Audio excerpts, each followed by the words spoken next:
Hello అండి, welcome back to you can crack UPSC channel. ఈరోజు మనం సోర్సెస్ ఆఫ్ ఇండియన్ కాన్స్టిట్యూషన్ గురించి discuss చేసుకోబోతున్నాం. ఈ సోర్సెస్ ఆఫ్ ఇండియన్ కాన్స్టిట్యూషన్ అనేది ప్రతి ఎగ్జామ్ కూడా చాలా ఇంపార్టెంట్. ఎందుకంటే ఎగ్జామినర్ ఒక సోర్స్ ఇచ్చి ఈ సోర్స్ నుంచి మనము ఏమేం ఫీచర్స్ బారో చేసుకున్నామని అడగొచ్చు, లేదా ఒక ఫీచర్ ఇచ్చి ఈ ఫీచర్ ఏ కంట్రీస్ కాన్స్టిట్యూషన్ నుంచి మనం బారో చేసుకున్నామో అని అడగొచ్చు, లేదా ఇండియన్ కాన్స్టిట్యూషన్ అనేది టోటల్గా ఎన్ని సోర్సెస్ ఆర్ ఎన్ని కంట్రీస్ నుంచి మనం బారో చేసుకున్నాము అని నెంబర్ కూడా అడగొచ్చు. So sources of Indian constitution మీ అందరూ కూడా ఖచ్చితంగా గుర్తుపెట్టుకోవడానికి ట్రై చేయండి. ముందుగా మనం సోర్సెస్ తెలుసుకునే ముందు మన ఇండియన్ కాన్స్టిట్యూషన్కి ఒక క్రిటిసిజం ఉంది. అదేంటంటే ఇండియన్ కాన్స్టిట్యూషన్ అనేది సింపుల్గా ఒక కాపీ చేసేసారు అని. అంటే వరల్డ్లో ఉన్న కొన్ని కాన్స్టిట్యూషన్స్ తీసుకొని కాన్స్టిట్యూషన్లో ఉన్న ప్రొవిజన్స్ని కాపీ చేశారు అని. సో అది ఏమాత్రం కూడా నిజం కాదు. ఎందుకు నిజం కాదంటే మన ఇండియన్ కాన్స్టిట్యూషన్ అనేది వరల్డ్లో ఉన్న ప్రతి బెస్ట్ కాన్స్టిట్యూషన్లో ఉన్న బెస్ట్ ఫీచర్స్ని మనము బారో చేసుకోవడం జరిగింది. అది కూడా ఎందుకు బారో చేసుకున్నామంటే అవి బెస్ట్ ప్రాక్టీసెస్ అనేవి those are suitable to Indian పీపుల్కి సూటబుల్ అయ్యే ప్రాక్టీసెస్ మాత్రమే మనం బారో చేసుకోవడం జరిగింది. అంతేగాని India did not copy any constitution of the world, కంప్లీట్గా ఏం కాపీ చేయలేదు. అండ్ మనం ఆ బారో చేసుకున్న ఫీచర్స్ కూడా అవి కొన్ని ఫీచర్స్ సెలెక్ట్ చేసుకొని అవి మన ఇండియన్కి కండిషన్కి అనుగుణంగా మనము మాడిఫై కూడా చేసుకోవడం జరిగింది. So India did not simply copied any constitution, it has borrowed the best features. అందుకే ఇండియన్ కాన్స్టిట్యూషన్ని ఏమని పిలుస్తారు అంటే this constitution is known as unique blend of world's best constitutional practices. అంటే వరల్డ్లో ఉన్న ప్రతి బెస్ట్ కాన్స్టిట్యూషనల్ ప్రాక్టీస్ అనేది మనం బారో చేసుకోవడం జరిగింది కదా. సో వరల్డ్లోని ది బెస్ట్ కాన్స్టిట్యూషన్ ఏదంటే Indian constitution, and it is unique as well. So first source ఏంటంటే గవర్నమెంట్ ఆఫ్ ఇండియా యాక్ట్ 1935. ఈ గవర్నమెంట్ ఆఫ్ ఇండియా యాక్ట్ 1935 అనేది సింగిల్ బిగ్గెస్ట్ సోర్స్ అని మనం చెప్పొచ్చు.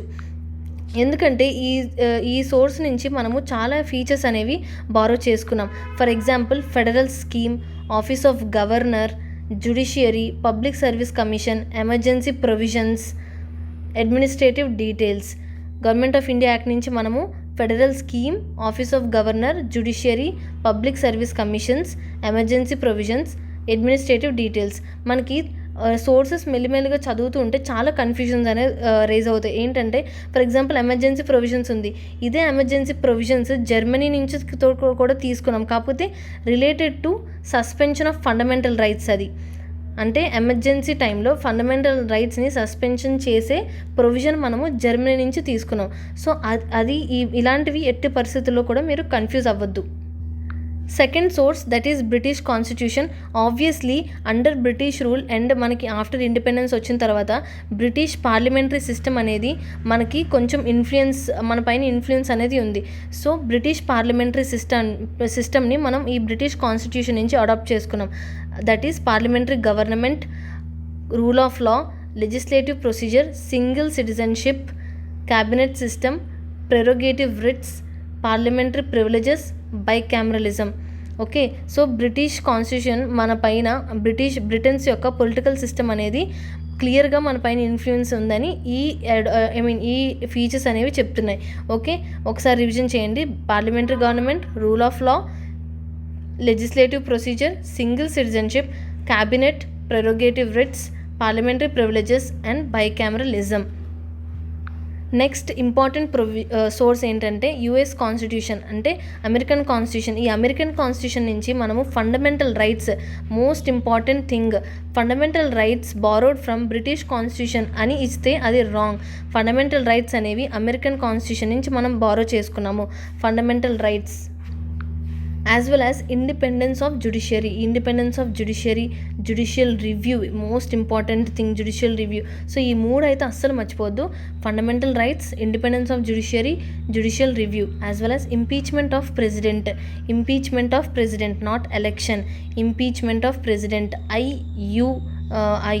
ఐపి అంటే impeachment of president from U అంటే USA, అంటే U for USA, I for impeachment of president. Okay, and removal of Supreme Court and High Court judges as well as post of vice president.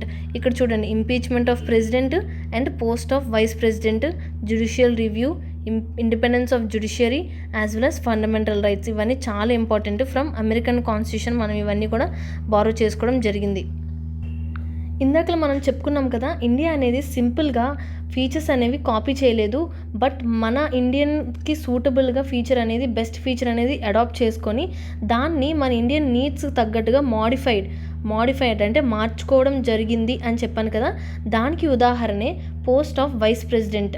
ఈ post of vice president అనేది మనము American constitution నుంచి తీసుకున్నాం. అయితే ఈ American constitution నుంచి తీసుకున్నా సరే America's vice president post as well as మన ఇండియాస్ వైస్ ప్రెసిడెంట్ పోస్ట్ అనేది చాలా విధాలుగా డిఫరెంట్ ఉంటుంది. ఫర్ ఎగ్జాంపుల్ ఇండియాలో చూసుకుంటే కనుక మనకి వైస్ ప్రెసిడెంట్ అనేవాళ్ళు మెయిన్గా ఎక్స్ ఆఫిషియో చైర్మన్గా యాక్ట్ చేస్తారు. అంటే రాజ్యసభ చైర్మన్గా ఉంటారనమాట, also known as ex officio chairman కదా. అలాగే అమెరికన్ కాన్స్టిట్యూషన్లో ఉన్న వైస్ ప్రెసిడెంట్ పోస్ట్ చూసుకుంటే కనుక he is part of executive. అతను పార్ట్ ఆఫ్ ఎగ్జిక్యూటివ్ బ్రాంచ్. అలానే అతను ప్రెసిడెంట్కి అసిస్ట్ చేస్తారనమాట for administrative and government purposes.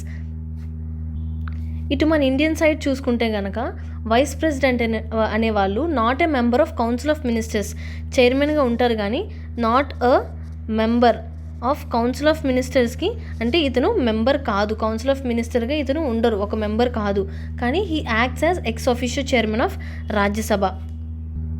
ఇంకొక మెయిన్ డిఫరెన్స్ వచ్చేసి ప్రెసిడెంట్ ఒకవేళ చనిపోయినా లేదా రిజైన్ చేసేసిన యాజ్ వెల్ యాజ్ రిమూవ్ చేసేసిన మనకి ఈ వైస్ ప్రెసిడెంట్, యూఎస్లో అయితే వైస్ ప్రెసిడెంట్ అనేవాళ్ళు ఇమీడియట్గా ప్రెసిడెంట్ అయిపోతారు. ఇమీడియట్గా ప్రెసిడెంట్ అయిపోయి రిమైనింగ్ పీరియడ్ వరకు కూడా ఈయనే అంటే వైస్ ప్రెసిడెంట్గా ఉంటారు for the remaining period as well. అంటే ఒక ప్రెసిడెంట్ అనేవాళ్ళు 2 years సర్వ్ చేసి రిజైన్ లేదా చనిపోవడమో లేదా రిమూవ్ చేయబడ్డారే అనుకో, అప్పుడు ఇమీడియట్గా వైస్ ప్రెసిడెంట్ అనేవాళ్ళు మిగతా 2 years కూడా ఆయనే ప్రెసిడెంట్గా ఆర్ తనే ప్రెసిడెంట్గా ఉంటారనమాట. కానీ మన ఇండియన్ వైస్ ప్రెసిడెంట్ సిస్టమ్ చూసుకుంటే కనుక మన ప్రెసిడెంట్ కరెంట్ సిట్టింగ్ ప్రెసిడెంట్ ఒకవేళ చనిపోయినా, రిజైన్ చేసినా లేదా రిమూవ్ చేయబడినా సరే వైస్ ప్రెసిడెంట్ అనేవాళ్ళు ప్రెసిడెంట్గా టెంపరీగా మాత్రమే యాక్ట్ చేస్తారు. అది కూడా న్యూ ప్రెసిడెంట్ ఎలెక్ట్ అయ్యే వరకు, until new president elects. Okay, so ఇది మేజర్ డిఫరెన్స్ అనమాట. ఇంకా చాలా డిఫరెన్సెస్ ఉన్నాయి, బట్ ఇక్కడ నేను చెప్పేదానికి ఉద్దేశం ఏంటంటే మన ఇండియన్ కాన్స్టిట్యూషన్ అనేది సింపుల్గా బారో ఆర్ కాపీ అనేది చేయలేదు. మన ఇండియన్ నీడ్స్కి తగ్గట్టు సూటబుల్ అయ్యేటట్టు మనం దాన్ని మాడిఫైడ్ కూడా చేసుకున్నాం. ప్రతి ప్రొవిజన్ కూడా మనకు అనుగుణంగా మనం మాడిఫై చేసుకున్నాం. సో నెక్స్ట్ సోర్స్ ఏంటంటే Irish constitution. Very very important, ఎందుకంటే డిపిఎస్పి ఏదైతే మనం మెయిన్గా ఎప్పుడు కూడా చదువుతూ ఉంటామో డిపిఎస్పి అనేది ఐరిష్ కాన్స్టిట్యూషన్ నుంచి మనం బారో చేసుకోవడం జరిగింది. As well as nomination of members to Rajya Sabha, method of election of president.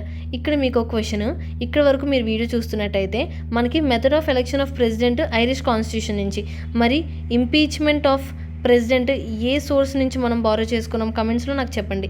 And next is Canadian constitution నుంచి మనము federation with strong centre, vesting of residuary powers in the centre, appointment of state governors by the centre, advisory jurisdiction of the supreme court.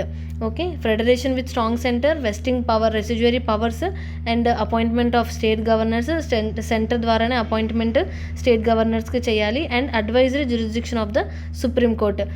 And ఇక్కడ ఇంకో question, under which article ఈ advisory jurisdiction of supreme court mention చేసి ఉందో నాకు కమెంట్స్లో చెప్పండి.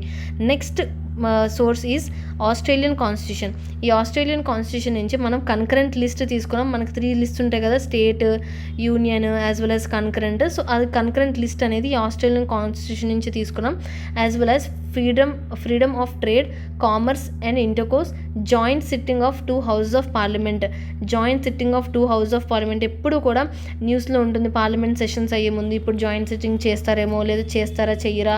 So ఈ joint sitting of 2 houses of parliament అనేది under which article, please comment in comment section. Because comment అనేది ఈ వీడియో రీచ్ ఆర్ వేరే వాళ్ళకి సజెస్ట్ చేయాలని మెయిన్ ఉద్దేశం కాదు. కమెంట్ చేస్తే మనకి ఆన్సర్ అనేది పక్కగా గుర్తుంటుంది, మనం అలాగే రివిజన్ చేసినట్టు కూడా ఉంటుంది. ఇఫ్ నాట్ కమెంట్, మీరు ఒకసారి బుక్లో రివిజన్ చేయండి. ఓకే, ఏ ఆర్టికల్లో ఈ జాయింట్ సిట్టింగ్ మెన్షన్ చేసింది, ఏ ఆర్టికల్లో మనకి advisory jurisdiction of supreme court mention చేసింది. In case not comment, please revise. Okay, revision అయినా చేయండి. అండ్ నెక్స్ట్ వచ్చేసి జర్మనీ కాన్స్టిట్యూషన్ ఏంటంటే దీని నుంచి మనం emergency provisions relating to suspension of fundamental rights. ఇప్పుడు నాకు చెప్పండి, అసలు ఓన్లీ ఎమర్జెన్సీ ప్రొవిజన్స్ అనేది ఏ సోర్స్ నుంచి మనము బారో చేసుకున్నాము చెప్పండి. Okay, emergency provisions relating to suspension of fundamental rights from Germany constitution. Next source is USSR అప్పట్లో, కానీ ఇప్పుడు రష్యా. సో ఈ రష్యా నుంచి మనము ఫండమెంటల్ డ్యూటీస్, ఈ ఫండమెంటల్ డ్యూటీస్ మనము ఏ కాన్స్టిట్యూషనల్ అమెండ్మెంట్ యాక్ట్ ద్వారా మనము యాడ్ చేసుకున్నాం కాన్స్టిట్యూషన్కి, రివైజ్ చేయండి లేదా కమెంట్ సెక్షన్లో చెప్పండి. Fundamental duties and ideal of justice, social justice, economic and political in the preamble. ఈ ప్రియాంబుల్లో కూడా ఈ ఐడియాస్ కూడా మనము రష్యన్ కాన్స్టిట్యూషన్ నుంచి తీసుకున్నాం. As well as fundamental duties very important. And ఇంకో క్వశ్చన్, ఫండమెంటల్ రైట్స్ ఏ కాన్స్టిట్యూషన్ ఆఫ్ ఏ సోర్స్ ఆఫ్ కాన్స్టిట్యూషన్ నుంచి మనం తీసుకున్నాం fundamental rights?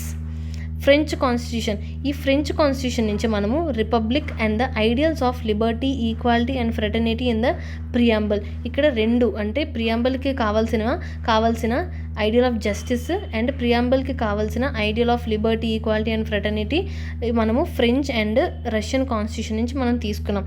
As well as next source is south African constitution. South African constitution నుంచి మనము procedure for amendments of the constitution. అసలు మన కాన్స్టిట్యూషన్ ఇంత బల్కీగా ఇన్ని అమెండ్మెంట్ యాక్ట్స్ చేరడానికి మరి ఆ ఫీచర్ ఎక్కడి నుంచి తీసుకున్నాము అంటే సౌత్ ఆఫ్రికన్ కాన్స్టిట్యూషన్. అంటే ఈ అమెండ్మెంట్ ప్రొసీజర్, ఈ ప్రొసీజర్ని తీసుకున్న ఈ అమెండ్మెంట్ ప్రొసీజర్, కాన్స్టిట్యూషన్ అమెండ్మెంట్ చేసే ప్రొసీజర్ మనము సౌత్ ఆఫ్రికన్ నుంచి తీసుకున్నాం. Procedure for amendment of the constitution. ఇది ఈ ప్రొసీజర్ ఏ ఆర్టికల్లో ఉంది?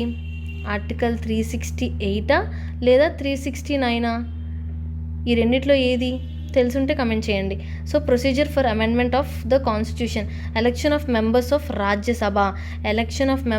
Rajya Sabha, not nomination. మన nomination of members of Rajya Sabha ఏ సోర్స్ నుంచి?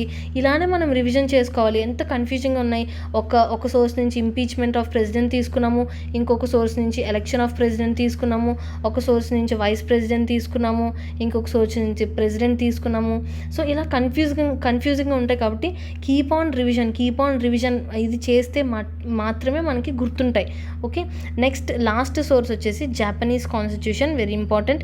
ఈ జాపనీస్ కాన్స్టిట్యూషన్ నుంచి మనకి ప్రొసీజర్ ఎస్టాబ్లిష్డ్ బై లా అనే కాన్సెప్ట్ని, అనే ప్రొవిజన్ని మనము బారో చేసుకోవడం జరిగింది. సో ఇక్కడ చూస్తే మనం టోటల్ 11 కంట్రీస్ నుంచి మనము బారో చేసుకున్నాము. ఓకే, సో ఫైనల్గా భారత రాజ్యాంగం అనేది కేవలం ఇతర దేశాల నుండి తీసుకున్న రాజ్యాంగమేం కాదు. ఓకే, ప్రపంచంలోనే బెస్ట్ కాన్స్టిట్యూషన్ నుంచి బెస్ట్ ప్రొవిజన్స్ మన ఇండియన్ నీడ్స్కి తగ్గట్టుగా అనుగుణంగా మార్చుకొని రూపొందించుకున్నది. So this is the unique constitution. అలాగే మన భారత కాన్స్టిట్యూషన్ని world's longest as well as successful democratic constitution కూడా మనం పిలుస్తాం.